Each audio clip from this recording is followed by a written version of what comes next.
Hi Renato, Jeff here. I just saw your post that you're thanking Lane Green about the language, the most, what do you call it? Do some languages sound more attractive or more beautiful than other languages? Which is based on an article that appeared in Psychological and Cognitive Sciences. Do some languages sound more beautiful than others?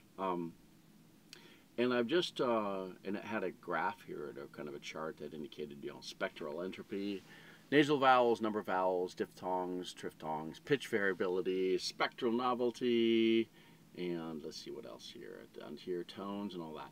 I want to give my point of view, having done master's and doctoral degrees in phonology and phonetics. So this is kind of an interesting topic from a personal point of view of research. And so I read through the article just one time. I haven't read through it twice. It seemed like and it came out in The Economist, and pointing to another article. They did their homework, which is really good. It seemed like they did enough. What didn't sound like a fly-by-night article, written in 20 minutes. They had to do a little bit of research to understand what they were talking about a little bit.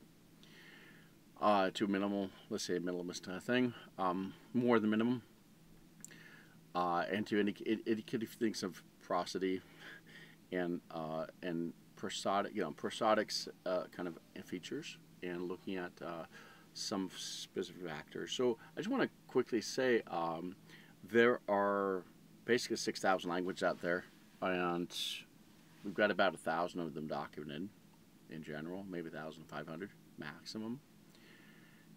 We've got a lot of factors of here, kind of the factor of looking at, the nasal vowels, the number of vowels, the diphthongs, just that, and triphthongs. That alone, right there, is a huge kind of spectrum of points here, and the fact that this comes from a language of the country with the most languages, which can, that can be.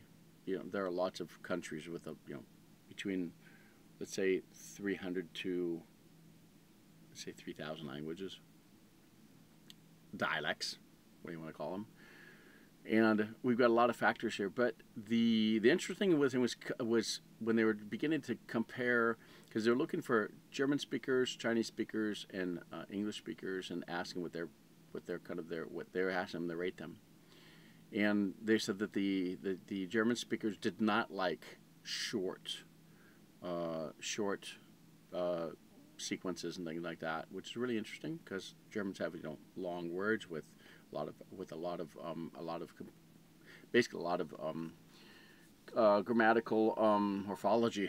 They call it agglutinative languages. They get a lot of components that make a word, so they get a lot of sounds that are going to be combined. They're not going to have a lot of. It's a very guttural language. Tends to be in the back of the mouth. So that's pretty. Tends to be. And they didn't like voiceless sounds. It was interesting. They said the Germans didn't like the voiceless sounds, which the German does make.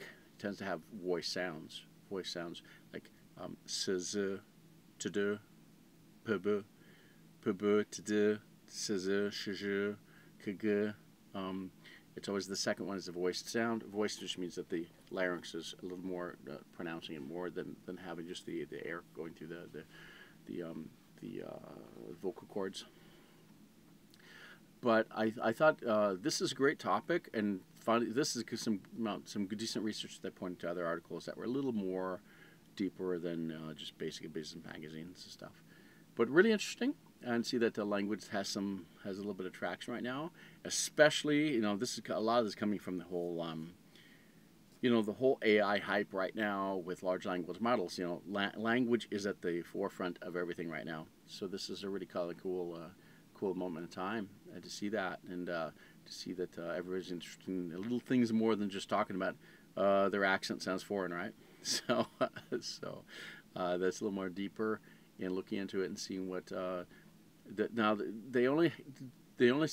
think they said that they checked 228 languages and did recordings of those with a certain amount of male and female speakers, age groups, and then they only tested three language groups as the ones that would rate them.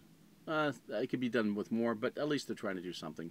It takes a lot of time to do this thing. These kind of language surveys, these kind of surveys take a lot of time to conduct because you have to have them. You got to deal with all kind of rating aspects and how they're going to rate it. But pretty interesting. So thanks for pointing to it, and maybe I'll do a little more research into it. So I'll make an article on it too. Thanks so much.